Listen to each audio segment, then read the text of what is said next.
ku baro luqadda Ingiriiska si fudud. Conversation 4 wada sheekaysiga afraad. Conversation 4 wada sheekaysiga afraad. A. How many directions are there in the world? Imisa jiho ayaa jiraan adduunka? How many directions are there in the world? Imisa jiho ayaa jiraan adduunka? B. There are 4 directions in the world. Adduunka 4 jiho ayay jiraan. There are 4 directions in the world. Adduunka 4 jiho ayay jiraan. A. What are they? Maxay kala yihiin? What are they? Maxay kala yihiin? B.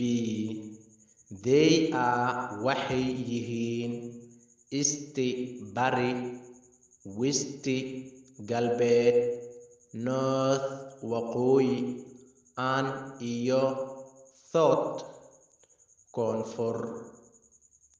They are waxay yihiin East bari, West galbeed, North waqooyi, and South iyo koonfur.